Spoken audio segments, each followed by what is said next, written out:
आज हम देखने वाले हैं एक ऐसी डरावनी फिल्म जो साल 2026 में रिलीज हुई है और यकीन मानो ये फिल्म शुरू से लेकर आखिर तक दिमाग हिला देती है। पहले ही चेतावनी दे देता हूँ, ये फिल्म बहुत ज्यादा अंधेरी, रहस्यमयी और खौफनाक है। कमजोर दिल वाले लोग इसे संभल कर देखें। कहानी की शुरुआत होती है जब एक विशाल उल्का पिंड आसमान से गिरकर धरती पर आ टकराता है। लेकिन असली डर तब शुरू होता है जब उस उल्का के अंदर से एक भयानक राक्षस बाहर निकलता है। वो राक्षस धीरे धीरे रेंगते हुए एक पहाड़ी गुफा के अंदर घुस जाता है और संयोग से उस गुफा में उस समय 3 आदिवासी लोग रह रहे थे। उनमें से एक आदमी को अचानक कुछ आवाज सुनाई देती है। वो ऊपर चढ़कर देखने की कोशिश करता है कि आखिर हो क्या रहा है, लेकिन तभी अचानक अंधेरे से कई टेंटिकल निकलते हैं और उसे बुरी तरह जकड़ लेते हैं। वो बेचारा वहीं तड़प तड़प कर मर जाता है। उसकी पत्नी भी उस राक्षस से बच नहीं पाती। सिर्फ उनका सबसे छोटा बच्चा उस समय भाग निकलने में कामयाब होता है। यही बच्चा बाद में पहाड़ के बाहर रहने वाले लोगों को उस गुफा के बारे में बताता है और तभी से लोग कहते थे कि उस गुफा में एक ऐसा राक्षस रहता है जो इंसानों को जिंदा खा जाता है। लेकिन समय बीतता गया, सैकड़ों साल गुजर गए। फिर कई साल बाद एक पत्रकार इस कहानी के बारे में सुनता है। उस पत्रकार का नाम था डैनियल।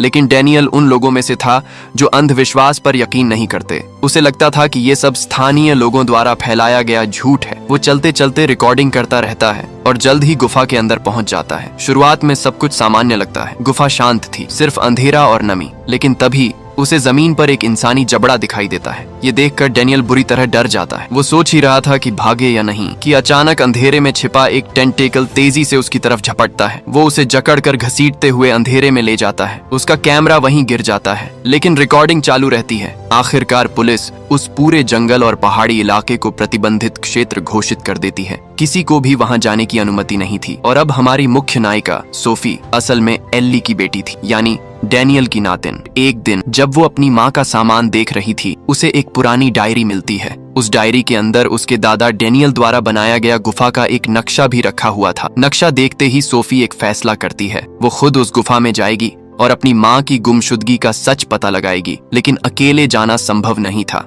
इसलिए वो अपने 5 दोस्तों को साथ लेती है। ये सभी उसके सबसे करीबी दोस्त और ट्रैवल पार्टनर थे। कुल मिलाकर 6 लोग एक वैन में बैठकर वेल्स के उस प्रतिबंधित इलाके की तरफ निकल पड़ते हैं। अब मैं तुम्हें इन लोगों से मिलवा देता हूँ। सबसे पहले है जैक। ये ग्रुप का सबसे बहादुर लड़का था। फिर आता है ब्रूस, जो पेशे से जिम ट्रेनर था। उसके बाद है एम्मा, वो एक जीव वैज्ञानिक थी और रहस्यमयी जीवों और अनसुलझे रहस्यों की दीवानी थी। फिर है रयान और आखिर में है एना, जो बचपन से सोफी की सबसे अच्छी दोस्त थी। लेकिन रास्ते में उन्हें एक और औरत मिलती है। उसका नाम था जेसिका। वो खुद को एक मशहूर ट्रैवल ब्लॉगर बताती है जिसके लाखों फॉलोअर्स थे। जब उसे पता चलता है कि ये लोग उस रहस्यमयी गुफा में जाने वाले हैं, तो वो भी उनके साथ चलने की जिद करने लगती है। ऊपर से वो कहती है कि वो सोफी की माँ को ढूंढने में मदद करेगी, लेकिन असलियत में वो सिर्फ एक डरावना वीडियो शूट करके अपने चैनल पर वायरल होना चाहती थी। पूरा दिन सफर करने के बाद रात में वो लोग पहाड़ के नीचे बसे एक छोटे से कस्बे में पहुंचते हैं। वहाँ होटल का मालिक जैसे ही सुनता है कि ये लोग उस गुफा में जाने वाले हैं, उसका चेहरा डर से सफेद पड़ जाता है। वो कहता है, तुम लोग मरना चाहते हो क्या? जो भी उस गुफा में गया है आज तक कभी वापस नहीं आया। लेकिन जवान खून था, जितना मना करो उतनी ही जिद बढ़ती है। अगली सुबह सभी लोग आखिरकार उस गुफा के मुहाने पर खड़े थे। सबसे आगे जैक चलता है, बाकी सभी उसके पीछे पीछे अंदर जाते हैं। गुफा उनकी उम्मीद से कहीं ज्यादा विशाल थी। अंदर सिर्फ अंधेरा, नमी और सन्नाटा था। और वहीं दूसरी तरफ वो ब्लॉगर जेसिका अब भी मोबाइल उठाकर लाइव स्ट्रीम कर रही थी। धीरे धीरे चलते चलते वो बाकी टीम से पीछे छूट जाती है। उधर बाकी लोग नक्शे में रास्ता ढूंढने में इतने व्यस्त थे कि किसी ने पीछे मुड़कर देखा तक नहीं। कुछ देर बाद उन्हें रास्ते में 2 अलग अलग सुरंगें दिखाई देती हैं। लेकिन समस्या ये थी कि सोफी के नक्शे में आगे का हिस्सा बना ही नहीं था। अब उनके पास रास्ता बांटने के अलावा कोई विकल्प नहीं बचा। तभी उन्हें एहसास होता है कि जेसिका गायब है। इसीलिए जैक टीम को 3 हिस्सों में बांट देता है। पहली टीम ब्रूस, वो पीछे जाकर जेसिका को ढूंढेगा। दूसरी टीम एम्मा और रयान, वो दूसरी सुरंग की जांच करेंगे। और तीसरी टीम सोफी, जैक और एना,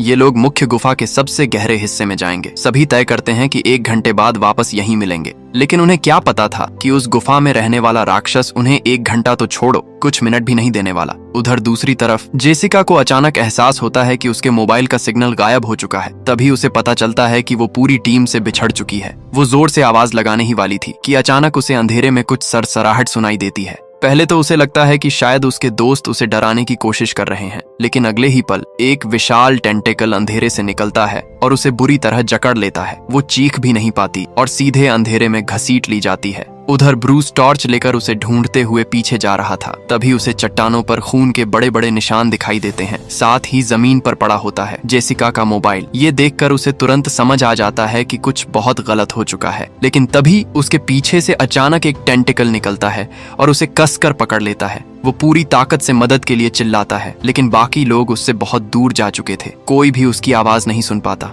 उधर दूसरी तरफ स्थिति और भी ज्यादा खतरनाक हो चुकी। एम्मा को अचानक चट्टानों के बीच से कुछ अजीब सा बाहर निकला हुआ दिखाई देता है, लेकिन अगले ही पल वो पूरी जड़ अचानक जिंदा होकर हिलने लगती है। वो बिजली की रफ्तार से बाहर निकलता है और सीधे एम्मा को लपेटकर अंधेरे में घसीट ले जाता है। उसी समय पूरा पहाड़ी गुफा क्षेत्र रयान डर के मारे पागल हो जाता है और तभी वो सीधे उस राक्षस के असली शरीर से टकरा जाता है। उधर गुफा के मुख्य हिस्से में मौजूद सोफी, जैक और एना चीखें सुनकर तुरंत उधर भागते हैं और तभी उनका सामना खून से लथपथ रयान से होता है। उसकी हालत इतनी भयानक थी कि देखकर रूह कांप जाए, लेकिन हैरानी की बात ये थी कि वो अभी भी जिंदा था। वो कांपती आवाज में बार बार बस एक ही बात कह रहा था, भागो, जल्दी भागो, नहीं तो तुम सब मर जाओगे। सभी लोग उसे सहारा देकर बाहर ले जाने की कोशिश करते हैं, लेकिन जैसे ही वो पीछे मुड़ते हैं, गुफा की छत से अनगिनत विशाल भ्रूण जैसे अंडे लटक रहे थे और नीचे जमीन पर इंसानी खोपड़ियों का पहाड़ जमा था। जैक तुरंत मोबाइल निकालकर उस डरावने दृश्य की तस्वीरें लेने लगता है ताकि बाहर जाकर पुलिस को सबूत दिखा सके, लेकिन तभी कुछ बहुत अजीब होता है। जब टॉर्च की रोशनी उस राक्षस पर पड़ती है तो वो अचानक पीछे हट जाता है। वो पागलों की तरह तड़पता है, रोशनी के किनारों पर घूमता रहता है, लेकिन सीधे प्रकाश को छूने की हिम्मत नहीं करता। तभी उन्हें समझ आता है ये राक्षस रोशनी से डरता है। बस फिर क्या था, सभी लोग अपने मोबाइल और टॉर्च की लाइट पूरी तेज कर देते हैं और धीरे धीरे रोशनी दिखाते हुए गुफा के बाहर की तरफ बढ़ने लगते हैं। आखिरकार किसी तरह जान बचाते हुए वो लोग गुफा से बाहर निकल आते हैं। रयान की हालत लगातार बिगड़ रही थी। अब वो ठीक से चल भी नहीं पा रहा था, लेकिन गुफा के पास रुकना भी मौत को बुलाना था। इसलिए वो लोग गुफा से कुछ 100 मीटर दूर जाकर एक छोटा सा अस्थायी टेंट लगाते हैं। एना जल्दी जल्दी कपड़े और सामान से रयान को गर्म रखने की कोशिश करती है, लेकिन तभी रयान डरते हुए कहता है वो राक्षस बाहर आने वाला है और वो इस गुफा में आए हर इंसान को मार डालेगा। सभी पुलिस को फोन करना चाहते थे, लेकिन उस इलाके में कोई सिग्नल नहीं था। आखिरकार जैक फैसला करता है कि सोफी और एना यहीं रुककर रयान का ध्यान रखें और वो खुद कहीं ऊपर जाकर नेटवर्क ढूंढेगा। उसी समय टेंट की तरफ भयानक घटना घट जाती है। अंधेरे में अचानक एक टेंटिकल निकलता है और सीधे रयान को पकड़कर घसीट ले जाता है। दोनों लड़कियां घबराकर उसके पीछे दौड़ती हैं। वो उसे बचाने की कोशिश करती हैं, लेकिन चारों तरफ घना अंधेरा था। उन्हें कुछ दिखाई ही नहीं देता कि रयान को आखिर ले जाया कहाँ गया। तभी एक और राक्षस पीछे से हमला करता है और एना को जकड़ लेता है। इसी बीच जैक वापस लौट आता है। वो तुरंत एक लकड़ी उठाता है और एना को पकड़े हुए टेंटेकल पर पूरी ताकत से हमला करता है, लेकिन वो एना को बचा नहीं पाता। उल्टा खुद भी उस राक्षस द्वारा पकड़ लिया जाता है और दूसरी तरफ एना को भी दूसरा टेंटिकल पकड़कर वापस गुफा की ओर घसीट ले जाता है। वो चीखती रहती है, मदद मांगती रहती है, लेकिन कोई उसे बचा नहीं पाता। अब इस पल सोफी पूरी तरह टूट चुकी थी। उसकी आंखों के सामने उसके सारे दोस्त एक एक करके मारे जा रहे थे और तभी अचानक गुफा के अंदर से एक मीठी आवाज सुनाई देती है। वो किसी गीत की आवाज थी और उस आवाज को सोफी तुरंत पहचान लेती है। वो उसकी माँ एल्ली की आवाज थी। वो वही लोरी गा रही थी जो सोफी बचपन में सबसे ज्यादा पसंद करती थी। उस आवाज में इतनी गर्माहट, इतनी ममता थी। उस पल सोफी को यकीन हो जाता है कि उसकी माँ अभी भी जिंदा है और फिर वो पागलों की तरह सीधे गुफा के अंदर भाग जाती है। लेकिन उसे क्या पता था कि वो आवाज असली नहीं थी। असल में वो राक्षस ही उसकी माँ की आवाज की नकल कर रहा था। उसका मकसद सिर्फ इतना था कि सोफी खुद चलकर उसके पास आ जाए। वहाँ चारों तरफ हड्डियों और खोपड़ियों का ढेर लगा था और वही गीत उसी लाशों के ढेर के अंदर से आ रहा था। डरते कांपते हुए वो धीरे धीरे आगे बढ़ती है। तभी उसे सफेद हड्डियों के बीच एक चांदी की माला दिखाई देती है। वो उसकी माँ एल्ली का नेकलेस था। बस उसी पल सोफी सब समझ जाती है। उसकी माँ बहुत पहले मर चुकी थी। वो कांपते हाथों से उस नेकलेस को उठाने की कोशिश करती है, लेकिन तभी अचानक एक विशाल टेंटिकल निकलता है और उसे कसकर पकड़ लेता है। फिर अंधेरे से उस राक्षस का असली शरीर बाहर आता है। उसका विशाल खून से भरा मुंह धीरे धीरे सोफी की तरफ खुलने लगता है। अब सोफी को लगता है कि उसकी मौत तय है, लेकिन तभी गुफा के बाहर से हेलीकॉप्टर की जोरदार आवाज सुनाई देती है। स्पेशल फोर्स वहां पहुंच चुकी थी। सैनिक गुफा के चारों तरफ C4 विस्फोटक लगाने लगते हैं और भारी मशीन गनों के साथ अंदर घुस जाते हैं। फिर शुरू होती है राक्षस के खिलाफ जबरदस्त गोलाबारी। गोलियां उसके शरीर में ढंसती हैं और उससे काला चिपचिपा द्रव बाहर निकलने लगता है। लगातार गोलियां लगने से राक्षस पीछे हटने पर मजबूर हो जाता है। इसी बीच एक सैनिक दौड़कर सोफी को बचा लेता है और जैसे ही पूरी टीम गुफा से बाहर निकलती है, विस्फोट का बटन दबा दिया जाता है। एक भयानक धमाका होता है, पूरा पहाड़ हिल उठता है और पूरी गुफा मलबे में दबकर खत्म हो जाती है। राक्षस और उसके सारे अधूरे भ्रूण करोड़ों टन पत्थरों के नीचे दब जाते हैं। वहीं दूसरी तरफ विस्फोट की ताकत से सोफी बेहोश हो जाती है।